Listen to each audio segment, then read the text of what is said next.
A group of jazz musicians vanished without a trace after their late-night gig in 1969, leaving behind only questions. But 36 years later, their instruments are discovered in an abandoned storage unit, and what investigators find with them sends chills down everyone's spine. The last note of Ray Coleman's trumpet lingered in the smoke-filled air of the Green Mill Jazz Club, a haunting vibrato that seemed to reach into the souls of every patron. Under the dim blue lights, beads of sweat glistened on Ray's dark skin as he lowered his horn, a single tear tracking down his cheek. The packed crowd erupted in applause, their faces illuminated by the stage lights.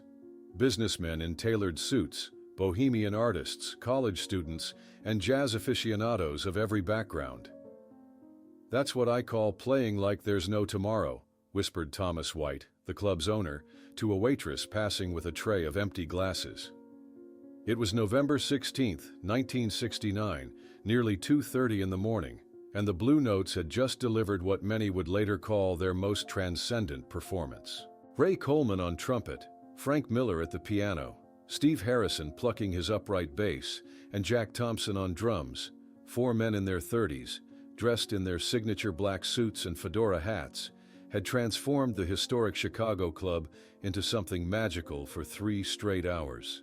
Backstage, really just a cramped storage room with a tattered couch, the quartet gathered around a bottle of Old Crow whiskey, their instruments carefully set aside.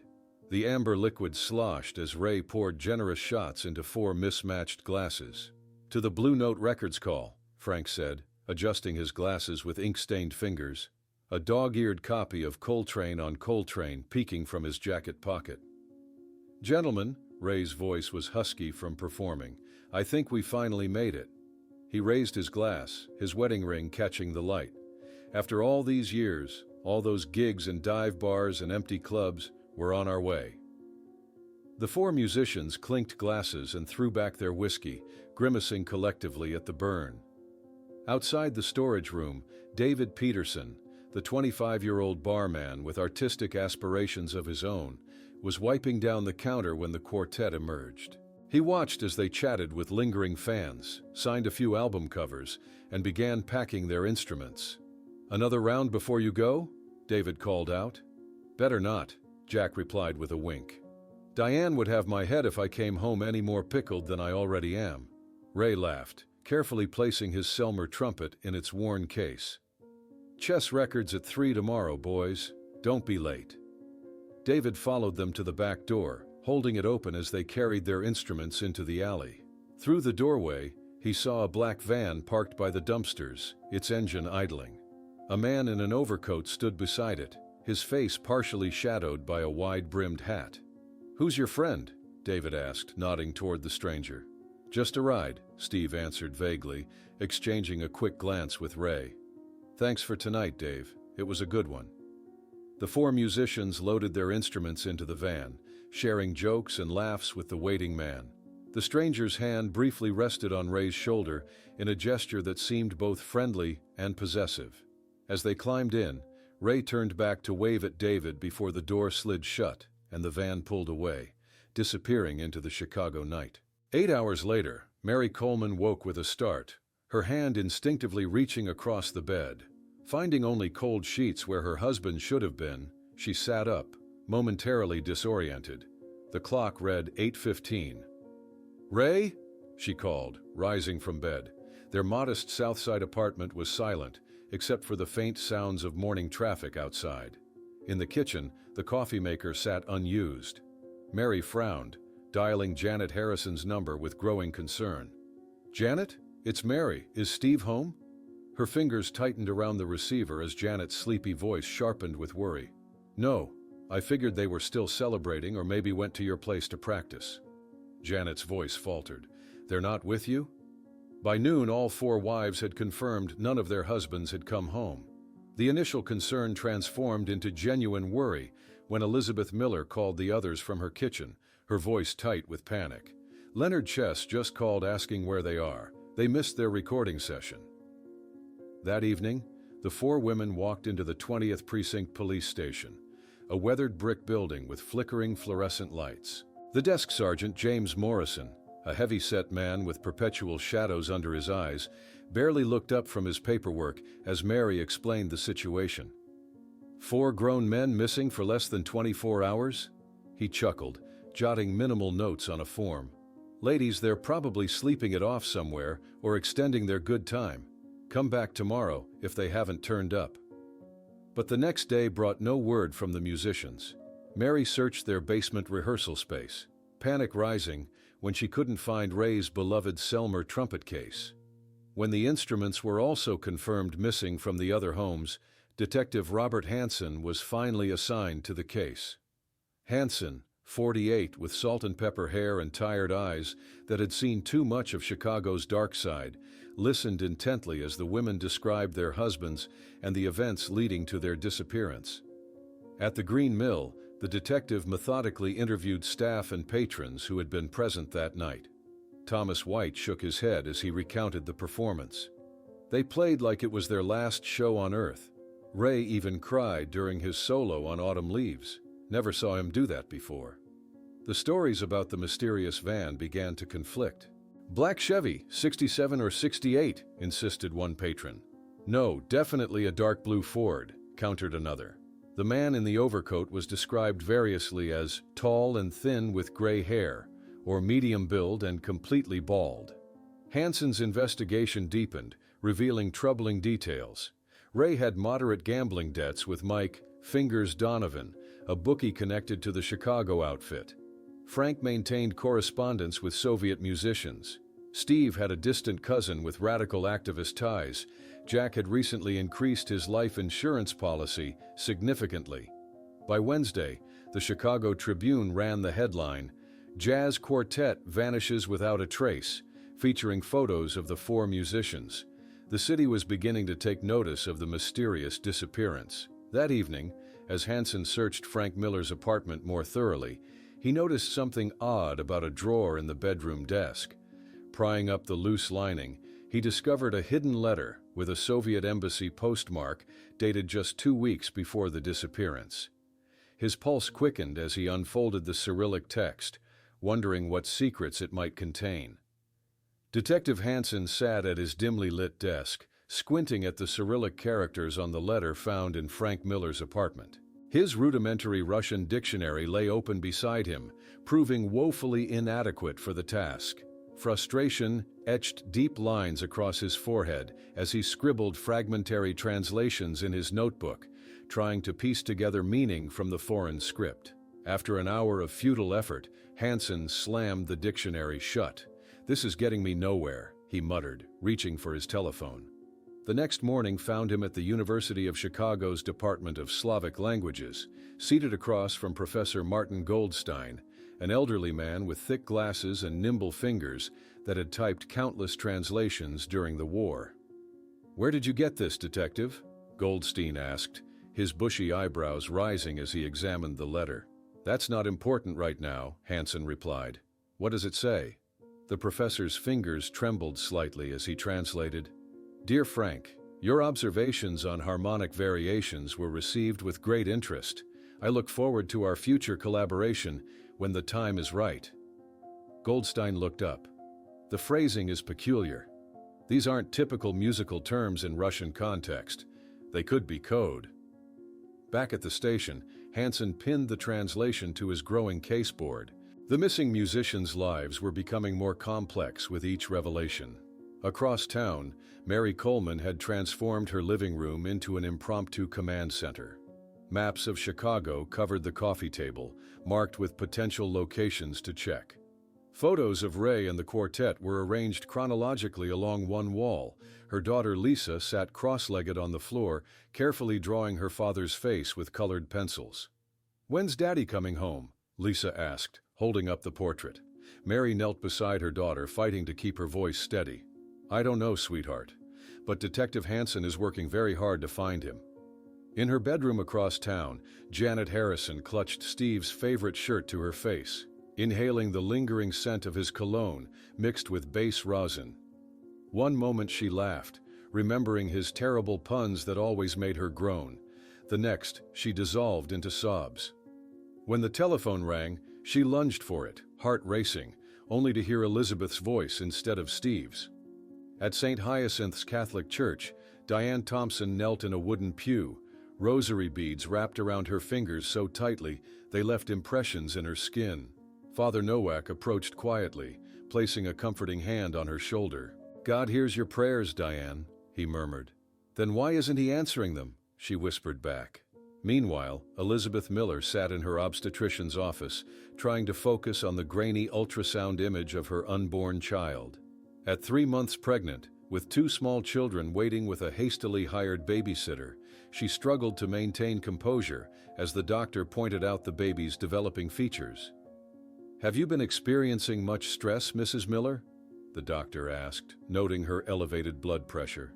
Elizabeth laughed hollowly. "You could say that."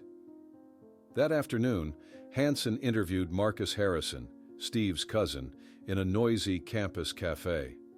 The young man's nervous demeanor immediately caught the detective's attention, as did the recent burn scars on his hands. "Just a lab accident," Marcus explained too quickly when he caught Hansen staring. "Look, I haven't seen Steve in months. We're not close." "Yet phone records show he called you 3 times in November," Hansen countered, watching Marcus's expression carefully. Later, reviewing Jack Thompson's financial records revealed another puzzle piece. Documents from Prudential showed Jack had increased his life insurance policy from $10,000 to $50,000 on October 15th, just a month before the disappearance. Diane was listed as the sole beneficiary. Following another lead, Hansen visited a small cafe on North Clark Street, where a waiter confirmed Ray Coleman's regular Tuesday meetings. "Yeah, he'd come in around noon, always met the same guy in a gray suit. They'd talk real quiet like, stop whenever I came near the table." The waiter shrugged, figured it was record business or something. A week after the disappearance, a breakthrough came at dawn, when patrol officers searching the Lake Michigan shoreline discovered an abandoned van in an isolated area. Forensic technicians in gloves and masks meticulously examined the immaculately clean interior, one of them applying luminol that revealed nearly invisible bloodstains on the rear carpet. That evening, Hansen observed through a window as Mary Coleman gave an interview to the Chicago Tribune. Her posture remained dignified despite her red-rimmed eyes betraying sleepless nights. The jazz community had rallied around the families, organizing a benefit concert at the Green Mill itself, with renowned musicians Ramsey Lewis and Ahmad Jamal performing, while photos of the missing quartet were projected above the stage. In his apartment that night, Hansen pinned new photos and notes to his personal case wall. He carefully opened a classified folder titled Soviet Activities, Chicago, reluctantly provided by an FBI contact who warned him to tread carefully. As he examined the forensic lab's analysis of the blood traces found in the van at 2:17 in the morning, Hansen's phone rang. He grabbed the receiver, instantly alert despite the hour. "Hansen here." "Listen carefully," a hoarse, whispered voice said. "Look for Project Melody and stop investigating if you want to stay alive." The line went dead, leaving Hansen staring at the phone, a chill running down his spine. The anonymous call about Project Melody left Hansen with a cold sweat breaking across his forehead. He poured himself 3 fingers of bourbon, staring at his phone as if it might ring again with more cryptic warnings. By 3 in the morning, he had scrawled Project Melody in his notebook, circling the words repeatedly, drawing connections to the missing musicians that existed only in his growing suspicions. The next day, Hansen walked into the Chicago FBI field office, a brutalist concrete structure on Roosevelt Road. The receptionist directed him to Agent Wilson, who passed him to Agent Brooks, who reluctantly introduced him to Agent Carmichael, each handoff accompanied by increasingly guarded expressions. Finally, Supervisor Thomas Miller, a square-jawed man with military posture, ushered Hansen into a Spartan office. "Project Melody? Never heard of it," Miller stated flatly, his eyes betraying nothing. "We don't recognize any operation by that name. Sorry I can't be of assistance, Detective." Walking down Michigan Avenue afterward, Hansen noticed a man in a dark suit and gray fedora across the street, ostensibly reading a newspaper but clearly watching him. When Hansen doubled back around a department store, the man was gone, only to reappear half a block later. The silent message was clear. Someone was monitoring his investigation. As December dragged on, media interest in the case gradually waned. Hansen collected newspapers from his desk drawer, spreading them across his desk to track the coverage. The initial front-page headlines had shrunk to small articles buried in the middle sections, then to brief mentions, until the story disappeared altogether, replaced by Vietnam casualties and political scandals. The wives refused to let the case fade into obscurity. In early December, they organized a press conference at the Dearborn Hotel, sitting side by side at a table draped with black cloth. They had placed framed photographs of their husbands in front of them, intimate portraits rather than publicity shots, showing the men they knew and loved. Mary Coleman spoke last, her composure remarkable until the final moments. "Lisa asks every night when her daddy is coming home to teach her more trumpet notes," she said, her voice finally breaking on the last word. Photographers captured her devastation, and for a brief moment, the story returned to public consciousness. Back in his office, Hansen connected newspaper clippings with string on a large corkboard, establishing a pattern that sent him traveling to Detroit and Cleveland. Marcus Green, a saxophonist who disappeared in 1967, and William Cooper, a pianist who vanished in 1968, both after encounters with mysteriously similar strangers. In a rundown Detroit jazz club, Hansen interviewed an elderly drummer who had played with Green. "Tall fella, gray at the temples, accent I couldn't place," the musician recalled, nursing a whiskey. Offered Marcus what he called a once-in-a-lifetime opportunity. Next day, Marcus was gone, instrument and all. The Cleveland Police Department files on Cooper contained a witness statement describing a medium-built, well-dressed man with military bearing as the last person seen with the missing pianist. The similarities were too striking to be coincidental. Returning to his Chicago apartment on a frigid evening, Hansen found a man waiting by his door, briefly flashing an FBI badge before pocketing it. "Officially, this conversation never happened," the agent murmured. "Stop digging, detective. Some matters are larger than all of us. National security is at stake." Before Hansen could respond, the man disappeared down the stairwell. As Christmas approached, the emotional toll on the families intensified. In the Coleman apartment, Lisa carefully hung a trumpet-shaped ornament on their Christmas tree, her eyes darting hopefully toward the door at every sound from the hallway. Mary watched silently, her heart breaking anew. On Christmas Eve, identical packages arrived at all 4 residences, plain brown paper with only the family names written in block letters. Mary unwrapped hers carefully, finding handwritten sheet music titled "Return." She gasped, immediately recognizing Ray's distinctive notation style. Hansen had the scores examined by a document specialist, who confirmed under bright lights and magnification, "This is definitely their handwriting, but the paper and ink are recent, a week old at most." New Year's Eve found the 4 wives gathered in Mary's apartment, listening as James Wilson, a local jazz pianist, played the mysterious composition. Tears streamed silently down their faces as the haunting melody filled the room, somehow capturing both longing and hope in its complex progressions.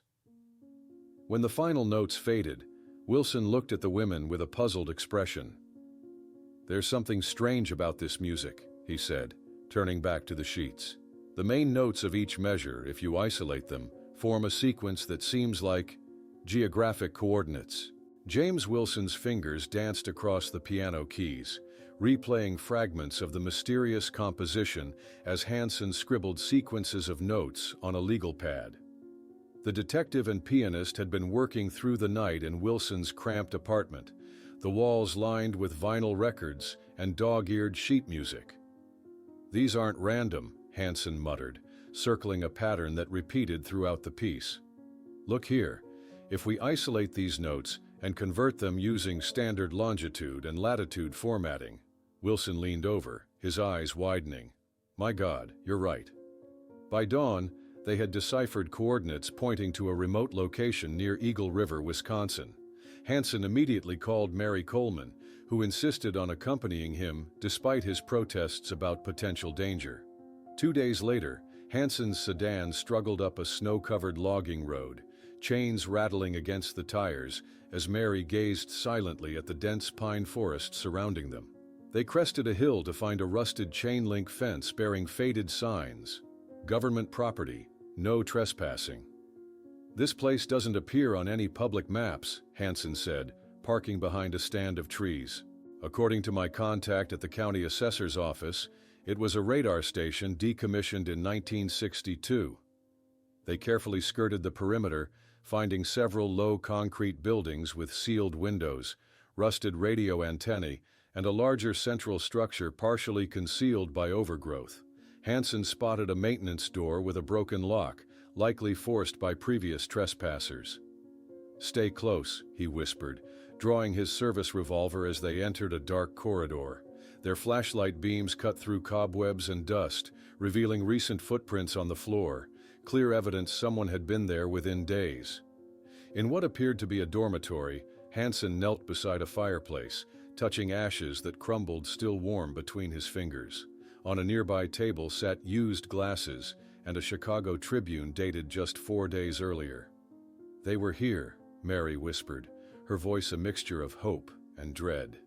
Moving deeper into the facility, Mary entered a room with professional acoustic treatment on the walls. She ran her fingers along distinctive marks in the dust, matching the exact shape of Steve Harrison's bass stand. Her hand trembled as she called Hansen over. "Look, they set up instruments here." The most disturbing discovery came in a laboratory-like room, where Hansen photographed chairs fitted with restraint straps, facing equipment that combined professional recording devices with what appeared to be electroencephalogram machines. Cables and headsets lay scattered nearby, along with notebooks filled with incomprehensible notations. "What were they doing here?" Mary asked, her voice barely audible. Before Hansen could answer, powerful flashlight beams blinded them, and authoritative voices echoed through the concrete room. "Hands up! You are trespassing on a restricted federal facility." 3 men in unmarked tactical gear confiscated their cameras and notebooks before escorting them to an unmarked government vehicle. The apparent leader, a stone-faced man in his 40s, returned their identification, but kept Hansen's camera. "This site is under Department of Defense supervision for decontamination procedures," he stated flatly. "You were never here, understood? This encounter never happened." They were driven to their car and warned not to return. During the silent drive back to Chicago, Mary stared out the window, processing what they'd found. Clear evidence her husband and his bandmates had been there, potentially alive within the past week. Upon returning to his apartment that evening, Hansen found his door slightly ajar. Inside, drawers had been emptied onto the floor, his mattress slashed open, and most alarmingly, his entire Blue Notes case file was missing. Someone had executed a professional search while they were in Wisconsin. The next morning, Captain Gerald Murphy summoned Hansen to his office at the precinct. The conversation was brief and unmistakable. "The FBI called, Hansen. You're officially off this case. Keep pushing, and I'll have to suspend you entirely." Murphy's expression softened slightly. "Look, Bob, I don't know what you've stumbled into, but these orders came from way above my pay grade." Across town, Janet Harrison folded clothes into a suitcase while Mary sat on her bed, pleading with her not to leave. "I need space, Mary. I need to breathe," Janet explained, her voice hollow. "My sister says Seattle is a good place to start over, just for a while." Mary returned home determined to continue, despite the setbacks. She cleared her living room, replacing furniture with a large table covered in maps. She installed a second telephone line specifically for contacts and pinned photos, newspaper clippings, and handwritten notes across every available wall space. A week later, Michael Collins, a 26-year-old black reporter from the Chicago Defender, sat on Mary's couch, furiously taking notes as she shared her research, including the similar disappearances in other cities. "The mainstream press dropped this story too quickly," Collins said. "But something tells me there's more at stake here than missing musicians." As Mary served coffee, the telephone rang. She answered, expecting Hanson or perhaps Janet calling from the road. "Mrs. Coleman?" The female voice was shaking, barely a whisper. "Don't ask how I got your number or who I am, but I worked as a nurse at a facility where your husband was held. He's alive, or at least was in January, and he asked me to tell you that sound is the key." Mary's hand trembled on the receiver as the mysterious woman's words echoed in her mind. Sound is the key. The line went dead before she could respond, leaving her frozen in place until Collins gently touched her shoulder. "Who was that?" he asked, his reporter's instincts immediately alert. "A nurse," Mary whispered, her voice catching. "She says Ray was alive in January. She said he told her sound is the key." Collins immediately pulled out his notebook, recording the exact phrase. This connects directly to what we found in Wisconsin: the recording equipment, the acoustic room. Whatever this Project Melody is, it revolves around sound. In the following days, Collins intensified his investigation, spending long hours at the University of Chicago Library.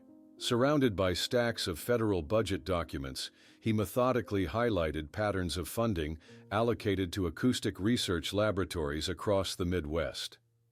"Look at this," he told Mary 3 days later, spreading papers across her kitchen table. "Beginning in 1965, there's been a massive increase in classified funding for something called psychoacoustic research at universities and music conservatories. The money trail disappears into black budget programs."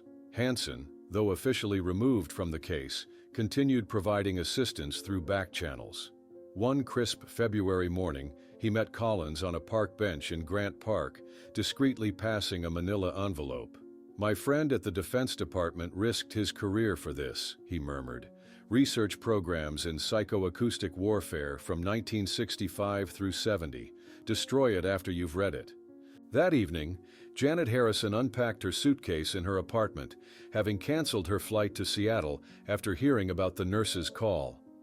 On her wall hung a new map marked with possible locations of secret government facilities throughout the Midwest, color-coded pins, indicating different levels of suspicion. "I can't leave now," she told Mary over the phone.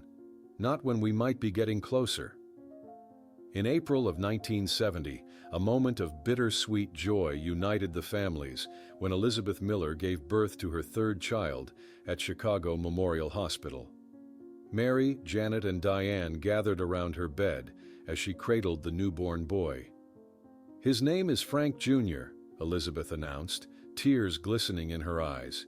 "He should have his father's name, even if Frank never gets to meet him." The following week, Diane Thompson entered Wilson's music shop on Halsted Street, her fingers tentatively touching a gleaming drum set on display. "I used to watch Jack play for hours," she explained to the elderly shopkeeper. "I thought maybe learning might help me feel connected to him somehow." "Never too late to start, ma'am," the man replied kindly. "Music can be powerful therapy." Meanwhile, Collins faced mounting pressure at the Chicago Defender. His editors summoned him after a series of advertisers threatened to pull their business following his articles connecting government research to the musician's disappearances. "These stories matter," Collins argued heatedly, standing before his editor's desk. "We can't stop now just because some advertisers are uncomfortable with the truth." The editor sighed, rubbing his temples. "Take a week off, Michael. Cool down. We'll discuss this when you return." That night, leaving the office late, Collins noticed a black sedan following him slowly down Michigan Avenue. Quickening his pace, he ducked into an alley and circled back to a public phone to warn Mary about increased surveillance. 2 nights later, Lisa woke screaming from another nightmare. Mary rushed to her bedroom, gathering her sobbing 8-year-old daughter into her arms. "Daddy was playing that music again," Lisa choked out between sobs. "The music that makes my head hurt."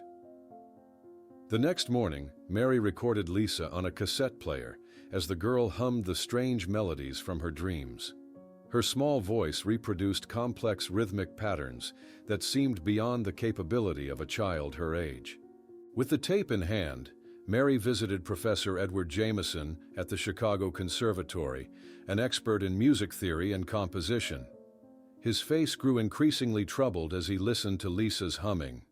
"These intervals, this pattern of repetition," he muttered, rewinding the tape. "This isn't conventional music at all. These are mathematical sequences expressed through sound." That evening, Hanson, Collins, and Mary gathered in the Coleman basement, which now resembled an intelligence operations center with walls covered in information. They debated the meaning of "sound is the key," while reviewing everything they'd learned. "What if," Collins proposed, tapping a photo of the equipment found in Wisconsin, "they're using specific sound frequencies to affect the brain somehow?" The next day, Collins drove to an abandoned Bell Laboratories facility on Chicago's outskirts, discreetly photographing the building's unusual array of parabolic antennas mounted on the roof. Later that week, Hanson interviewed a former Bell Labs employee in a nursing home, the elderly man's rheumy eyes darting nervously around the room. "We worked on something called neural frequency modulation," the old scientist whispered. "Highly classified. We discovered certain sound patterns could induce specific brain states: fear, compliance, suggestibility. The military took over when we realized the implications." Collins frantically connected the dots in his notebook. Government funding, acoustic research, musician disappearances, secret facilities, sound experiments. The pattern was emerging with terrifying clarity. Late one night, Collins arrived at Mary's house breathless, blood trickling from a cut on his forehead. He threw a folder on her table, his hands shaking. "They broke into my apartment, tried to grab me, but I got away with this," he gasped. "Records from a facility called Melody 6, where they tested behavioral induction through composite harmonies. Look," he pointed to a list of coded subjects. "They're labeled as instruments: trumpet, piano, bass, and drums." Collins's hands trembled as he spread the stolen documents across Mary's kitchen table. The Melody 6 file contained detailed reports, diagrams, and horrifying experimental protocols that confirmed their worst fears. "It's a joint program," Collins explained, pointing to a partially redacted organizational chart. "Not just CIA or military, but a collaborative effort between American and Soviet intelligence agencies, operating outside official channels." Hanson examined a memorandum bearing a partially visible CIA letterhead. "Project Melody, Phase 3. Behavioral induction testing on musically trained subjects utilizing coded dissonant harmony." His face paled as he continued reading. "According to this, they're developing techniques to control human behavior through specific sound frequencies," Hanson said, tapping a diagram showing connections between various American and Soviet agencies. "This isn't sanctioned by either government officially. Someone's running a shadow operation with personnel from both sides." Mary stared at the subject codes: trumpet, piano, bass, drums, the reality of what had happened to Ray and the others becoming unbearably clear. "They weren't just taken because they were musicians," she whispered. "They were taken because their trained ears made them perfect test subjects." The following morning, Collins arrived at the Chicago Defender offices to find his desk being cleared out. His editor avoided eye contact as he approached. "Orders from upstairs, Michael." "We're restructuring the team," the man said uncomfortably, handing Collins a small box containing his personal effects. "Your recent fixations have made certain people nervous." "You mean my reporting has made powerful people nervous," Collins retorted, but the decision was final. That night, Hanson drove along a deserted stretch of Lakeshore Drive, his mind racing with everything they'd uncovered. Lost in thought, he barely registered the headlights suddenly appearing in his rearview mirror before a black sedan rammed his vehicle from behind. As Hanson struggled to maintain control, the sedan struck again, forcing his car off the road. The vehicle tumbled down an embankment, metal crunching as it rolled twice before coming to rest on its roof. 3 days later, Mary returned home with Lisa to find their front door splintered open. Inside, her meticulously assembled investigation center had been completely dismantled, walls stripped bare of photos and documents, files missing, even the floorboards pried up in places. "They took everything," Mary told Janet by phone, her voice hollow with shock. Years of work, all our evidence, gone. Desperate to be heard, the four wives organized an impromptu press conference on the steps of Chicago's Federal Building. They stood together in the brisk April wind, hastily arranged microphones before them, but only 3 reporters bothered to attend. Pedestrians hurried past, barely glancing at the women pleading for answers about their missing husbands. The next day's Chicago Tribune buried a tiny mention of their conference deep within its pages, sandwiched between half-page advertisements. Wives of missing musicians make unfounded accusations against government. Later that week, Hansen received Mary in his hospital room, both legs in casts elevated on pillows. "They nearly killed me this time," he confided quietly. "They won't stop until we give up or end up dead." With traditional media avenues closed, Janet Harrison accepted an interview with Emma Roberts at WBZ, a small public radio station willing to air her story. Seated in the studio with headphones over her ears and microphone positioned before her, Janet's voice trembled but grew steadier as she detailed their discoveries about Project Melody. "We have evidence that our husbands were taken as test subjects in illegal government experiments involving sound frequencies designed to control behavior," she explained. "The same agencies meant to protect American citizens are experimenting on them without consent." Midway through her most damning revelations, the transmission panel lights began flashing red. Technicians scrambled to identify the source of the interference as Emma desperately signaled for Janet to continue. "They're using musicians because their trained ears make them more susceptible to..." Janet's voice cut out completely as the broadcast abruptly terminated. 2 days later, she returned to her apartment to find an envelope slipped under her door containing a train ticket to Seattle and a handwritten note, "48 hours to leave or you'll never see Steve again." That evening, Mary sat alone at her kitchen table surrounded by the remnants of her investigation, fragments she'd managed to hide before the break-in. The telephone rang unexpectedly at 11:30. "Green Mill tomorrow, 2 a.m. Come alone if you want answers," a male voice instructed before hanging up. Mary stood in Lisa's doorway, watching her daughter sleeping peacefully, clutching a framed photo of Ray to her chest. Tears streamed down her face as she made her silent decision. The following night, Mary approached the darkened Green Mill Jazz Club at exactly 2 a.m. The establishment stood silent and shuttered, Chicago's streets eerily quiet around her. From the shadows emerged a figure, David Peterson, the barman who had last seen the musicians. His hand trembled as he extended a yellowed envelope toward her. "I didn't tell you everything that night," he confessed, voice barely audible. "The overcoat man paid me to put something in their drinks. I kept this." It fell from Ray's pocket as he stumbled out. Mary's hands shook as she opened the yellowed envelope under the dim streetlight. Inside, she found a business card bearing only a name, Maxwell Winston, and a Washington, D.C. phone number with no other identifying information. Beneath it lay a Polaroid photograph that made her gasp. 4 unconscious men being loaded into the van, their limbs slack and heads lolling. A date was scrawled in the corner, 11/17/69. "I don't understand," Mary whispered, looking up at David. "You drugged them?" David slumped against the brick wall of the club, his face contorted with shame. "He said it was just a prank, that they had a surprise planned for the guys. Gave me $200 to slip something in their last round of drinks." His voice broke. I never imagined they'd disappear." Rage surged through Mary as she stepped toward him. "You drugged my husband? Do you understand what you've done? Lisa has grown up without a father because you took $200 to poison 4 men. I've been sick with guilt," David sobbed. "But there's more. I saw him again, this Winston character, downtown in the Loop last week. Same walk, same overcoat. He saw me and smiled, like he knew I'd kept quiet all this time." Mary pocketed the evidence, her mind racing. "Who else knows about this?" "No one," David whispered.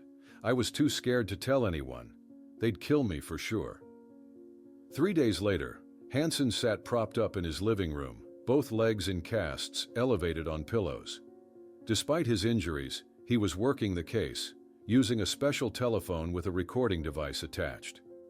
"I need a trace on this Washington number, Carl," Hansen spoke into the receiver. "Yes, I know I'm sticking my neck out. It's for that old case I can't let go." His FBI contact called back hours later. "That number routes to a department that doesn't officially exist within the CIA. It's a black operations line, Bob. Whoever this Winston is, he's connected to something deeply classified." Meanwhile, Janet Harrison had defied the threat against her, sitting in the cramped office of the Northwestern Chronicle, the university's student newspaper. Two eager young reporters scribbled notes as she detailed the government conspiracy to experiment on musicians. They specifically targeted individuals with exceptional auditory training, she explained. "My husband and his bandmates were perfect subjects because their ears were sensitized to frequency variations most people never notice." The next morning, the Northwestern Chronicle's headline blared, "Missing Musician's Wife Alleges Government Conspiracy in Mind Control Experiments." Though the circulation was limited, the article spread quickly across campus, catching the attention of those who had dismissed the case years earlier. 5 days after the article appeared, Mary grew concerned when Janet missed their scheduled meeting. After repeated unanswered phone calls, she drove to Janet's apartment and knocked frantically. When no one answered, she borrowed a maintenance key from the sympathetic building superintendent. Inside, Mary found clear signs of a hasty departure: drawers pulled open, clothes strewn about, and a hastily scrawled note magnetized to the refrigerator. "They were here, going to find Steve. Don't look for me." At her music school that same week, 9-year-old Lisa Coleman sat at the grand piano, her small fingers confidently reproducing a complex Chopin sonata her teacher had just demonstrated. Students and faculty gathered in the doorway, watching in astonishment as the child played with precision and emotion well beyond her years. "She couldn't do this before," Mary explained to Dr. Kevin Bennett, a neurologist, as they observed Lisa through a window while electrodes monitored her brain activity. "This ability appeared after she started having those dreams about her father's trumpet." Dr. Bennett's brow furrowed as he studied the readings. "These brainwave patterns are extraordinarily unusual in children. Look at these activity spikes in the auditory cortex region." Later in his office, Bennett leaned forward, lowering his voice. "I've only seen something similar once before in a classified DARPA project on neurological imprinting, the transfer of mental patterns through auditory stimuli. Mrs. Coleman, has Lisa been exposed to any unusual sounds or music?" "Just the melodies she hears in her dreams," Mary replied, a chill running through her. "Are you saying something's been done to my daughter's brain?" "I'm saying her neural pathways have been altered in a way that's consistent with advanced acoustic modification techniques, techniques that shouldn't exist outside highly classified research." That night, Mary drove home, tears blurring her vision as she passed the federal building. A familiar black sedan exited the parking garage, the same model car that had followed Collins. Acting on instinct, she pulled over, waited for it to pass, then followed at a discreet distance. The sedan led her to the Lake Michigan docks, where she parked behind a warehouse and watched as the driver, a man in an overcoat she recognized as Maxwell Winston from David's description, met with another man. As they exchanged a package, the headlights from an approaching boat briefly illuminated both faces. Mary stifled a gasp, instantly recognizing the second man as Ivan Barkov, the Soviet cultural attaché who had attended a Blue Notes performance just months before their disappearance. Mary crouched behind a shipping container, her heart pounding, as she carefully photographed Barkov and Winston conversing by the dock. The camera shutter clicked softly as she captured their exchange, focusing on the mysterious package passing between them. Even from this distance, there was no mistaking Barkov's distinctive profile. The same Soviet cultural attaché who had approached the quartet after their performance at the Russian Cultural Center reception months before they vanished. 2 days later, Mary and Hansen sat in a secluded booth at Manny's Deli, spreading the newly developed photographs before Senator Charles Percy. The distinguished silver-haired politician initially regarded them with diplomatic skepticism. "Mrs. Coleman, I understand your pain, but these allegations are extraordinary," Percy said, methodically arranging his silverware. His expression transformed, however, as he examined the documents they'd accumulated. These have official letterheads that shouldn't be accessible to civilians." The senator picked up a photo of Winston and Barkov, studying it intently. "This suggests coordination between American and Soviet intelligence outside official channels. If true, it represents a serious breach of national security protocols." Percy tapped his fingers thoughtfully on the table. "I'll make discreet inquiries, but I must warn you, if you're dealing with unofficial operations between intelligence agencies, there are people who will go to extraordinary lengths to maintain secrecy." Across town at the Chicago Conservatory, Lisa sat before a grand piano, surrounded by astonished faculty members, as her small fingers executed complex improvisational variations on a melody she'd heard only once.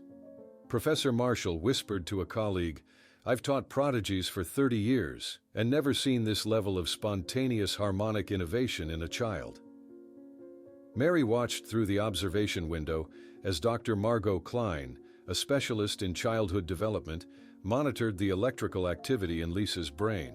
"It's as if entirely new neural circuits have been activated," Klein explained, indicating the unusual patterns on the screen.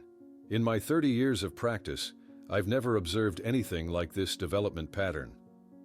Later that week, in a basement converted into a rehearsal studio, Diane Thompson sat behind her drum kit, perspiration beading on her forehead as she played with increasing confidence alongside two young musicians. A framed photograph of Jack Thompson hung on the wall, his smiling face overlooking their session as they worked through a complex arrangement of one of the Blue Notes' original compositions. "Your timing's getting really good, Mrs. T," commented the young saxophonist during a break. "Jack would be proud." Diane smiled sadly, twirling a drumstick between her fingers. "This keeps him alive for me somehow." Across town in her modest apartment, Elizabeth Miller sat rigidly at her kitchen table, two stern-faced men in government-issue suits placing a thick contract before her. $500,000, Mrs. Miller, the older man said, his voice clinically detached. "All we require is your discretion, a legally binding agreement never to discuss your husband's disappearance, Project Melody, or any related matters." Elizabeth stared at the document, thoughts of her 3 children's future battling with her conscience. "I need time to think," she whispered. The following evening, Mary confronted Elizabeth on her doorstep, their voices rising as neighbors peeked through curtains. "You're selling the truth, selling Frank's memory," Mary shouted, tears streaming down her face. "I'm feeding his children," Elizabeth fired back, her own eyes wet with anguish. "Not all of us have the luxury of crusading, Mary. Some of us have to survive." Meanwhile, Hanson met with a younger man in an ill-fitting suit at an outdoor cafe, both pretending to enjoy their coffee as they spoke in hushed tones. Melody was officially terminated after 2 subjects died during testing, the informant explained. "Too much attention, too many questions from within the agencies." "But Harmony continues with the same personnel and more focused objectives," he continued, glancing nervously around. "They've relocated to a facility in the Nevada desert near Area 51, the perfect location to avoid curious eyes." 3 days later, Mary received an unmarked package.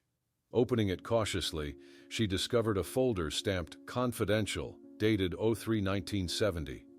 Inside were surveillance photographs, showing 4 haggard but unmistakably alive men being transferred from a van to a military aircraft on a remote airstrip. Despite his unkempt beard, Ray Coleman was clearly identifiable among them. With trembling hands, Mary called Hanson, barely able to dial correctly as tears splashed onto the photographs spread across her kitchen table. The detective arrived within the hour, examining the images with practiced scrutiny. "These are authentic government surveillance photos," he confirmed. "The timestamp and coding along the edges matches FBI standard format from that period." The next morning, they presented their evidence to Senator Percy in his Washington office. The senator's expression grew increasingly grave as he examined the photographs. "This changes everything," he muttered. "I'll need a few days to pursue this through secure channels." 3 days after meeting with Percy, Mary's phone rang. The senator's voice sounded strangely formal and distant. "Mrs. Coleman, we've reviewed your allegations and found no credible evidence of any government program called Melody or Harmony, and I must advise you to cease these unfounded investigations." As he spoke, Mary heard the distinct sound of paper being crumpled.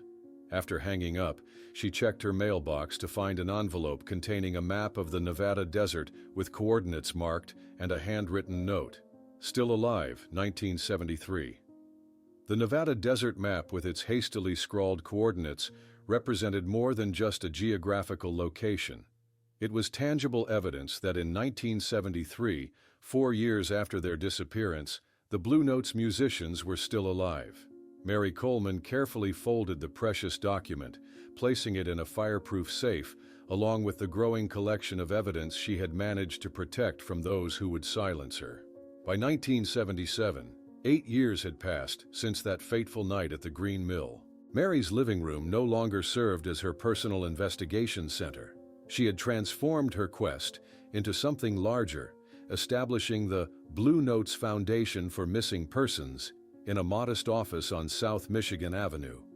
The walls displayed photographs of dozens of missing individuals, with the Blue Notes Quartet prominently featured on a memorial wall. "Mrs. Patterson, I understand exactly what you're going through," Mary reassured a tearful woman seated across from her desk. "When the police stop looking, that's when our work begins." Her voice carried the hard-won authority of someone who had navigated this nightmare landscape for years. Down the hallway, volunteers organized case files and answered calls from families seeking help. What had begun as a mother's desperate search had evolved into a mission to assist others caught in similar nightmares, particularly those whose loved ones vanished under mysterious circumstances, possibly connected to government operations. In New York, 15-year-old Lisa Coleman sat at a Steinway grand piano in Juilliard's recital hall, her fingers executing a flawless interpretation of Rachmaninoff's Piano Concerto No. 3. Faculty members in the front row exchanged astonished glances as the teenager tackled passages that challenged even seasoned performers, her extraordinary abilities developing far beyond conventional prodigy trajectories. The memorial corner of Mary's office dedicated to Janet Harrison remained unchanged since her disappearance in 1970, a photograph beside the framed Northwestern Chronicle headline, with flowers replaced weekly and the date marked June 1970, "The search continues." Despite years of investigation, no trace of Janet had ever been found after she left that hastily scrawled note about finding Steve. In Minneapolis, Elizabeth Miller watched her children playing in their modest backyard. 7-year-old Frank Jr. building an elaborate structure with sticks and stones.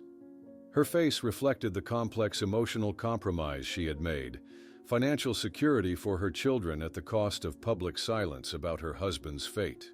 The government checks arrived punctually each month, blood money that ensured her children would never go hungry while guaranteeing her silence. On a Friday evening at the renovated Green Mill Jazz Club, Diane Thompson sat behind her drum kit, eyes closed in concentration as she led her ensemble, the Blue Note Legacy, through a powerful rendition of one of the quartet's original compositions. Behind her, a projection system displayed photographs of the missing musicians while the audience listened in respectful silence, many too young to remember the original disappearance, but drawn to the music and the mystery. At the Chicago Sun-Times offices, Michael Collins, now a respected investigative reporter, supervised the layout for his explosive series. The mystery continues. New disappearances linked to the Blue Notes case. The front page featured photographs of the quartet alongside Marcus Green and William Cooper, highlighting the pattern of musicians vanishing after encounters with suspiciously similar strangers. "We're running this on Sunday?" Collins confirmed with his editor, a victory won through years of rebuilding his credibility after being fired from the Defender. Front page continued on pages 4 through 6, the editor nodded. Legals cleared it, but they're nervous. The following Tuesday, Collins sat in a sterile government office in Washington, arguing with a bored bureaucrat over his Freedom of Information Act request. It's my legal right to access these files, he insisted, only to receive a stack of papers so heavily redacted with black marker that barely a dozen words remained visible per page. That evening in Mary's home, now filled with communications equipment, maps, and filing cabinets, 3 hard-faced men sat around her dining table, former Air Force personnel who had worked at classified installations in Nevada. Jack Rivera, a weathered man with calculating eyes, pointed to the coordinates on the desert map. This area is internally designated as Sector 7, he explained. Officially, it's a radar testing zone, but nobody with clearance below Cosmic Top Secret ever enters. The security perimeter extends 20 miles in every direction. The following day, Mary visited Hansen on his porch, the once robust detective now requiring supplemental oxygen, his face gaunt from battling lung cancer. That area is monitored by security systems you can't even imagine, he warned, his voice weaker, but his mind still sharp. If you're caught there, I won't be able to help you this time. 5 days later, as dawn broke over the Nevada desert, Mary, Rivera, and 2 other ex-military men navigated a jeep across the rugged terrain, equipped with navigation tools and long-range cameras. They approached the coordinates with extreme caution, using electronic countermeasures to avoid detection. The facility they discovered had been partially destroyed and hastily abandoned, concrete structures with scorched walls and empty spaces where equipment had been removed. In one room with specialized acoustic tiling, Mary photographed distinctive marks on the floor where instrument stands had once been positioned. Rivera discovered a drawer containing musical scores in Frank Miller's distinctive handwriting, the margins filled with strange mathematical annotations. These appear to be neural frequency modulation formulas, Rivera murmured, his technical background allowing him to recognize the implications. They were using music as a delivery system for something far more sinister. Upon returning to Chicago 3 days later, Mary discovered her apartment door ajar, the interior ransacked. A notice on her office door cited tax irregularities as the reason for the Blue Notes Foundation's forced closure. Most devastating of all, Lisa, who should have been at her music school, was nowhere to be found. On her pillow lay a hastily scribbled note. They discovered what I know. Dad alive, going to find him. Same frequency. Lisa's cryptic note sent ice through Mary's veins. Same frequency could only mean one thing. Somehow, her daughter had tapped into whatever connection had been established between her and Ray through those mysterious dream melodies. Mary collapsed onto the ransacked bed, clutching the note to her chest, the foundation she'd built over 8 years crumbling around her in a single afternoon. Within hours, Hansen had mobilized his network of retired police officers despite his deteriorating health. The men fanned out across Chicago with Lisa's photograph, checking bus stations, train depots, and airports. Collins leveraged his press credentials to distribute her story to news outlets, confronting reluctant editors with righteous indignation. This isn't coincidence, he insisted, slamming Lisa's photo onto his editor's desk. It's the same pattern, now targeting the daughter. Don't you see? For 3 agonizing weeks, Mary existed in a fog of sleepless nights and desperate days. Then, at 3 in the morning on the 23rd day, her telephone rang. "Mom?" Lisa's voice came through faintly. "It's me. I'm safe." Tears of relief streamed down Mary's face. "Thank God. Where are you? I've been so worried." "I'm in New York, staying with friends from Juilliard," Lisa explained. "I had to leave quickly. During advanced theory class, I realized something nobody else could perceive. Patterns in the compositions we were studying matched fragments I'd been hearing in my dreams. The same mathematical relationships Dad used in his later work." 2 days later, Lisa returned to Chicago under Mary's protective watch. That evening, she sat at their piano, her fingers dancing across the keys as she played the scores found in Nevada, eyes closed in deep concentration. "It's like a key unlocking a door," she explained, working with paper and pencil to decode the mathematical annotations. Dad embedded coordinates within these harmonic structures, not just geographical locations, but frequency patterns that act as keys to access certain brain states.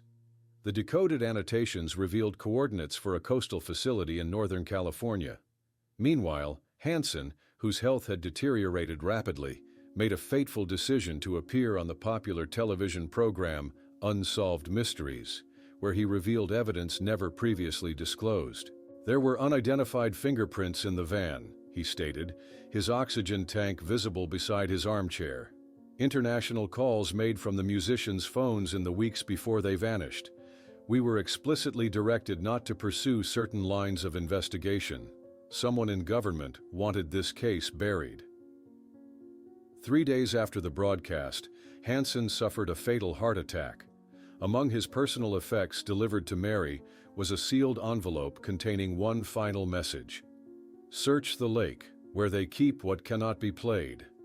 The cryptic direction matched the words that would appear decades later on the anonymous note to Lisa. In the summer of 1985, 16 years after the quartet vanished, a 70-year-old fisherman named Earl Guthrie pulled up his nets in Lake Michigan to find them tangled around a rusted metal box. Inside, wrapped in deteriorating plastic, lay Jack Thompson's water-damaged journal, its pages chronicling meetings with M.W. and references to a proposal that could change everything. The journal's discovery reopened wounds and divided the remaining families. In Diane's living room, the two women argued over its implications. The journal opened between them. "This proves they chose to participate in something," Diane insisted, pointing to entries describing voluntary meetings. "No, it proves they were manipulated and deceived," Mary countered. "Look at these later entries.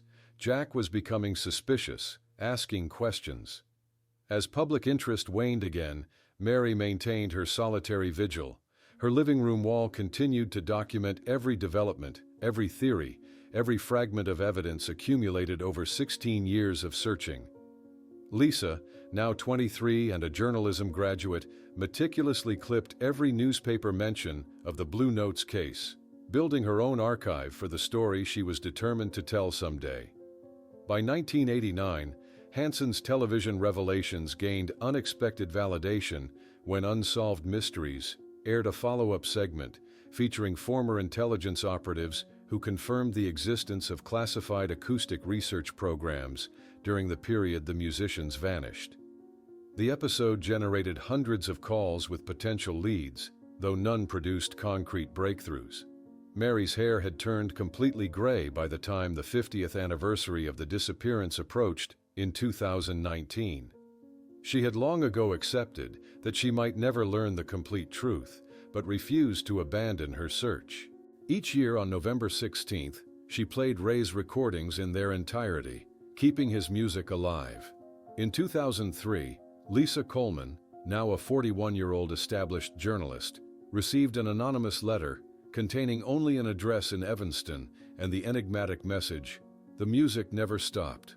Look where they keep what cannot be played." The same words Hansen had written years before. Turning over the envelope, her heart nearly stopped. There, pressed in fresh trumpet player's ink, was a fingerprint exactly like her father used to leave on compositions he wrote, still fresh and recent.